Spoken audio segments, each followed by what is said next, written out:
And with us, Udayan Mukherjee, our global business editor, to take us through some of these key developments this time around.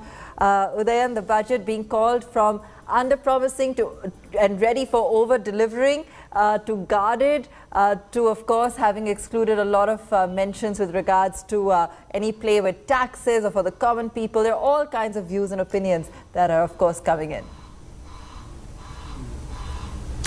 Thank you, Abha. There's a lot to talk about really over the next couple of hours because we've had some time to study the budget now and we have some sense of the fine print, and the devil is always in the detail with the budget. So let's kick off our discussion with the one key area which probably makes or breaks this budget, which is the government's clear thrust on capital expenditure to boost growth. It has chosen the path, the supply side over the demand side. It has not gone for welfare measures and populist measures to boost consumption. Instead, it has chosen to rev up capex and to provide employment and growth through that direction. However, a closer look at the fine print might indicate that maybe that kind of capex boost that we are talking about is actually not quite that much, as Subhash Garg, who joins me now, has been saying. Mr. Garg, thank you very much for joining in. Your contention, and it's a unique contention because most people seem to believe genuinely that this government has given a 2 lakh crore plus capex boost in this budget. But your working of the math seems to suggest that it is not exactly a 2 lakh crores of additional capex expenditure this year. So I think it's not my working, it's there in the government's expenditure profile statements itself. As I explained in the afternoon, so the capex does go up. Overall capex for the next year does go up by 1 lakh crore compared to the capex in the B of 2021-22. But that 1 lakh crore is accounted for by the loans to the state governments. And the state governments have an overall envelope of 4% to GDP. And when they take the loans from the central government, to that extent, they have to reduce their own borrowings from elsewhere. And therefore, of the general government taken together, of the central government, the state government, the capex or the borrowings remain the same. As far as the central government capex is concerned, it's incurred in two parts. One is the central government departments incurring the expenditure, or central government organizations like railways, or the NHAI, others doing it. And the second one is that which is done by the own resources, what we call internal and extra budgetary resources of the public sector themselves. And if you take these two together and exclude that state government loans, then there is no increase over the B of this year. So when there is no increase, where's the question of this 2 lakh crore extra expenditure over the budget comes in? So I think math is very clearly there. Of course, if you want to claim credit that the state governments will incur extra 1 lakh crore expenditure and the central government expenditure will substitute the public sector expenditure, and then the 2 lakh crore comes in, so then it's a point to be made. Right. And on the issue of execution of this capex, Mr. Garg, I want you to come in because, you know, in previous years, we've had an outlay on capex, which sometimes looked quite ambitious. But by the end of the year, a lot of the cash has not been utilized by state governments and by central governments. Do you see that as a problem, execution of the outlay in capex? Or do you think this year, if we don't have bad patches of COVID, you will end up spending the 7.5 lakh crores, even if that does not entail 2 lakh crores of additional spending? The government capex has structural sort of rigidities and issues. It's essentially 4 large items which account for more than 85% of the central government capital expenditure. One is the central government sort of assistance to the railways, which is about 1 lakh crore or little more than that. The second one is the assistance given by the central government to the NHAI and there is one more corporation, to them and to the ministry for the road works and this also accounts for about 1 lakh crore plus. And then there is a third item, which is the purchase of arms and ammunitions. That's accounted for as capital expenditure, which is about 1.4 lakh crores or so.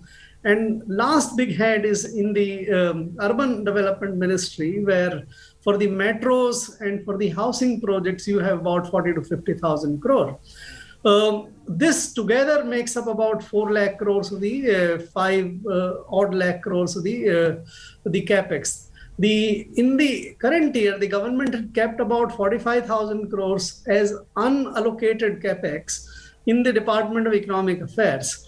That has not been used. So if you look at the actual expenditure, even this year in 21-22, RE tells you that while the road expenditure has been better than the budgeted, the expenditure on metros and the housing is lower.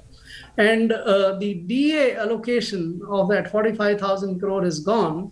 So RE, if you do this sum, has remained more or less same as the original one, thanks to the Air India loan being taken and some other adjustment. So there are structural rigidities connected with the capex. The same thing would be true for next year. There is no new kind of capital expenditure which is being undertaken by the government for the next year. While you talk a lot about Gati Shakti and other things, there is no capex for items other than these 4 and 5. And the same issues would be there for the next year. So execution of even limited central government capital outlay of, let's say, about 5.5 lakh crores will also face the same challenges next year. Right. Ashok Wadhwa has also joined in this discussion. Ashok, you've had a few hours now to study the budget. Anything in the fine print that leaps out to you which you did not see earlier, which needs clarification? Actually, the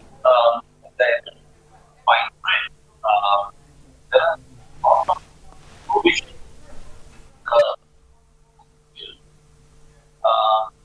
attract private on basic provisions. The result of lack of clarity in legislation. Judicial pronouncements have gone different ways, and there is nothing being done. No, I don't think, Ashok, we can hear you clearly. So we'll just log back with you because the audio is not clear at all. Let me get back to Mr. Garg for a second, and then we'll come back to you very soon. Mr. Garg, in principle, how does this strategy appear to you that prima facie you're trying to address the supply side of it and you're sort of ignoring the demand side and the consumption side? Because there is a clear withdrawal of many items of revenue expenditure this year from significant projects like NREGA, food subsidies, etc., fertilizer subsidies, etc. Do you think it's a workable strategy coming out so soon after the pandemic? Trying to do two things there, or it is influenced by basically two thoughts. Number one, for programs like NREGA and also fertilizer subsidy for that matter, the thinking may be that we don't know how the oil prices are going to behave next year, and the gas prices, which affect the fertilizer subsidies massively. And NREGS will depend upon what kind of demand for the work is there. If the economy picks up and the demand for the minimum wage labor goes down, then in a normal year, 73,000 crore, which has been kept or thereabout, 80,000 crore or something, is sufficient for the NREGS 1 year allocation. Now, if you find a situation of the wage distress and the job distress continue, then you may have the additional demand. And that additional demand would be sort of known through in 6 to 7 months or 8 months' time, for which the 73,000 crores remain sufficient. So like it has been done last year or this year, In case next year demand is higher and you need the additional allocation, the government can do it at the RE stage or in the supplementaries. So that's, I think, one strategy. Here, maybe as far as the gas or the fertilizer subsidies are concerned, probably there is more hope because fertilizer subsidies depend mostly on the gas, and the gas prices have been raised even for the domestic supplies. But so be it. I think that can be taken care in the second half of the next year. The other one is where I think there is some sort of conservative estimation that's on the food subsidy side. So the food is provided now, and even if, as I explained earlier, about 100 million tons of food is bought by the FCI every year practically, both wheat and rice, and the FCI is able to liquidate or distribute about 50 to 55 million tons by way of the subsidized food program under this, what is known as National Food Security Program. For last 2 years, the FCI has been able to distribute about 30 to 35 million tons more under this 5 kg free ration scheme. Now, despite these additional supply, still the FCI is adding about 10 million tons of grains every year, and it's carrying very large stocks. The fact of the matter is that when the FCI buys this, the farmers get, let us say, about 20 rupees for wheat, but the FCI's cost of procurement as well as of bringing and transporting this to storages and bringing back from the storages to the same rural areas for distribution. So the storage, transportation, retransportation cost hell of a lot of money. That's why this 20 rupees procurement cost becomes about 32 to 33 rupees economic cost for the FCI. The government has to bear both of them. Now, my estimate suggests that for the current year, the food subsidy at the economic cost works out to be something like 3.5 lakh crores to 3.75 lakh crores. But the government has provided for about 3 lakh crores. Surprisingly, next year, the food subsidy budget has been reduced to about, I think, 2.05 lakh crores, even lesser than the subsidy provided for this year's budget original, that 2.42 lakh crores.